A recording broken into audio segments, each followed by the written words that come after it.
of this video is to help students better understand how to answer the Advanced Placement American History Short Interpretation question. So first I want to review exactly what the short answer interpretation question asks students on the AP exam. Most of these questions are set up the same, and then we'll look at a couple of examples to help you possibly practice writing those short answer questions. Normally in the interpretation question there will be two excerpts given in which the student will be asked to read and then explain the main points. So the question would be, based on the information in the two excerpts, answer the following.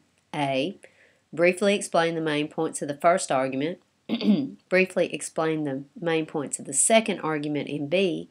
And C. Briefly discuss how the basis of one of the arguments impacted the emerging political debates with the issues. So let's look at an example question and answer.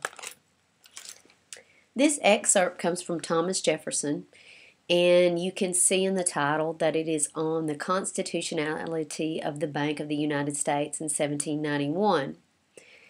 If you recall, the Congress was debating whether or not the Constitution gave the power to the federal government to create a bank. Thomas Jefferson writes a response and an argument against the federal government having the power to create a bank. And this response, I'm just going to read through it and then we'll go on to the next one. The incorporation of a bank and the powers assumed by this bill have not, in my opinion, been delegated to the United States by the Constitution. They are not among the powers specifically enumerated, for these are: first, a power to lay taxes for the purpose of paying the debts of the United States, but no debt is paid by this bill, nor any tax laid. Were it a bill to raise money, its origination in the Senate would condemn it by the Constitution. Number two, to borrow money, but this bill neither borrows money nor insures the borrowing of it. The proprietors of the bank will be just as free as any other money holders to lend or not to lend their money to the public. The second excerpt comes from Alexander Hamilton, and it's his opinion as to the constitutionality of the Bank of the United States. The circumstance that the powers of sovereignty are in this country divided between the national and state governments does not afford the distinction required. To deny that the government of the United States has sovereign power as to its declared purposes and trust, because its power does not extend to all cases, would be equally to deny that the state governments have sovereign power in any case, because their power does not extend to every case. The 10th section of the first article of the Constitution exhibits a long list of very important things, which they may not do, and thus the United States would furnish the singular spectacle of a political society without sovereignty, or of a people governed without government. So in the first excerpt, Thomas Jefferson talks about how he believes that the United States federal government does not have the specific power listed or enumerated in the Constitution to create a bank. He talks about other powers that the government has in order to pay its debts. However, the power to create a bank is not one of those powers. He also talks about the government being able to levy taxes. Alexander Hamilton, though, comes in and he says there are some powers that are listed and that the government cannot do.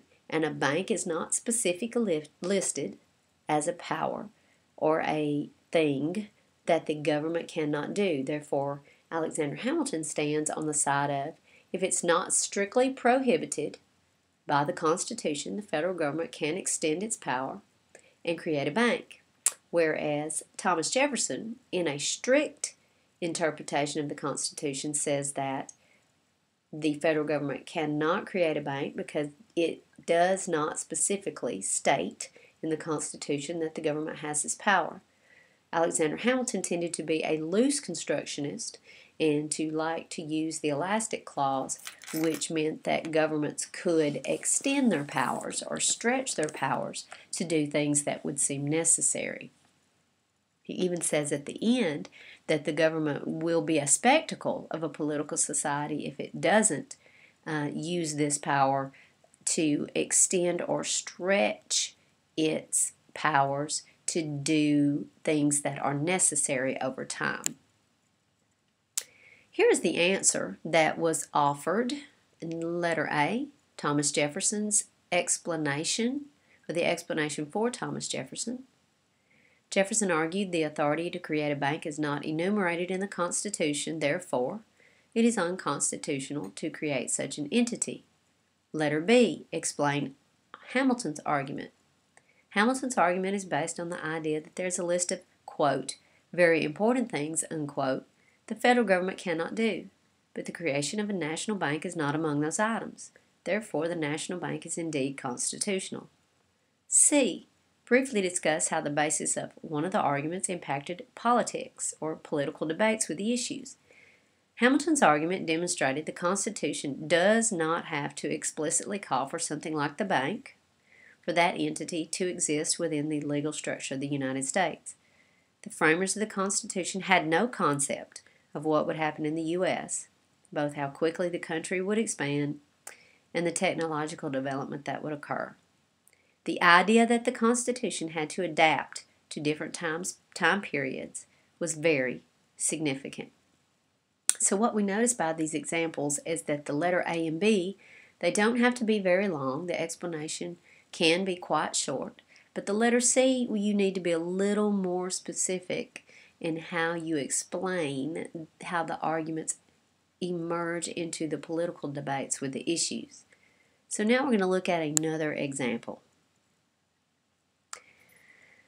This is excerpt number 1 from George A. Custer on Native American warfare. We're going to read through it and the next one as well, just like the first examples. The Indians gradually contracted their circle, although maintaining the full speed of their ponies, until sufficiently close to open fire upon the soldiers. Forced now to defend themselves to the uttermost, the cavalrymen opened fire from their carbines, with most gratifying results. The Indians, however, moving at such a rapid gait and in single file, presented a most uncertain target. To add to this uncertainty, the savages availed themselves of their superior, almost marvelous powers of horsemanship.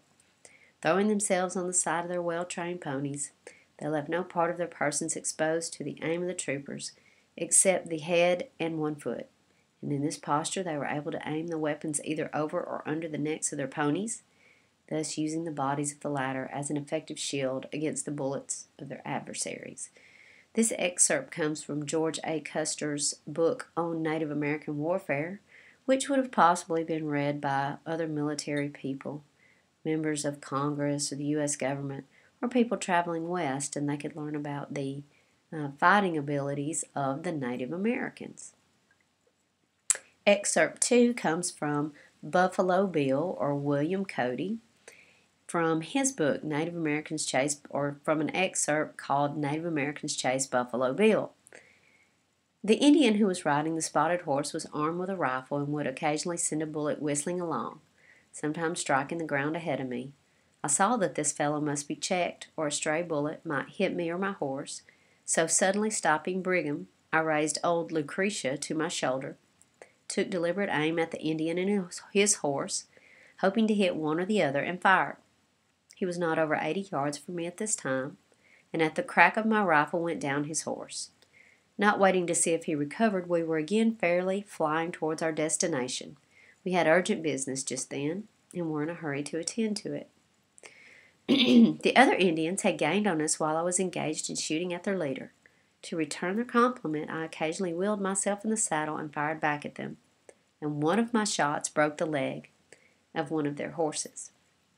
So again, we have another personal account of a short skirmish with Native Americans by William F. Cody, who was a Pony Express rider, Army Scout, buffalo hunter, and is probably most well known for his Wild West show that he carried back east. And on our short answer question, we are going to now explain or interpret the arguments, Letter A. General George Custer, Civil War veteran and soldier in the Indian Wars, gives a detailed description of the fierce fighting tactics of Native Americans in order to inform military personnel, Western soldiers, and possibly the U.S. government. B. William F. Cody, Pony Express rider and Army scout, describes a small skirmish with Native Americans in which Cody, outnumbered, is attacked ferociously by Native Americans. Letter C asks us to talk about how these readings might have affected political debates. As people moved west because of the Homestead Act and with the expansion of the railroad, conflicts increased with Native Americans until the fighting escalated into the Indian Wars. Politicians debated the rights of the Indians to stay on tribal lands, eventually passing the Dawes Act, which no longer recognized tribes and only awarded citizenship after 25 years. The U.S. also tried to assimilate Indians more quickly through the Carlisle School. So you see how in letter C there's more specific information regarding government activities, laws, and acts that were connected to these two readings. The last thing we're going to do is look at two more excerpts. And with these, you could possibly practice writing another short answer question to practice your skills and do the explanation first and then transfer the information from the previous short answer question to help you with how the political debates were affected. So this first excerpt is from Geronimo. It's called GeronimosPlea. There is a great question between the Apaches and the government. For 20 years we have been prisoners of war under a treaty which was made with General Miles on the part of the United States government, and myself as a representative of the Apaches.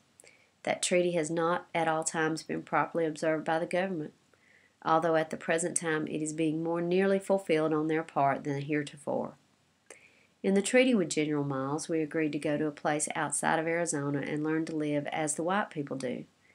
I think that my people are now capable of living in accordance with the laws of the United States, and we would, of course, like to have the liberty to return to that land which is ours by divine right. We are reduced in numbers, and having learned how to cultivate the soil would not require so much ground as was formerly necessary. We do not ask all of the land which the Almighty gave us in the beginning, but that we may have sufficient lands there to cultivate. What we do not need, we are glad for the white men to cultivate. The second excerpt comes from A Century of Dishonor, a book written by Helen Hunt Jackson. There is not among these 300 bands of Indians in the United States one which has not suffered cruelly at the hands either of the government or of white settlers. The poorer, the more significant, the more helpless the band, the more certain the cruelty and outrage to which they have been subjected. This is especially true of the bands on the Pacific slopes. These Indians found themselves of a sudden surrounded by and caught up in the great influx of gold-seeking settlers, as helpless creatures on a shore are caught up in a tidal wave. There was not time for the government to make treaties, not even time for communities to make laws. The tale of the wrongs, the oppressions, the murders of Pacific Slope Indians in the last 30 years would be a volume by itself, and is too monstrous to be believed. So you could take these two excerpts and practice your A, B, and C on the short answer interpretation question.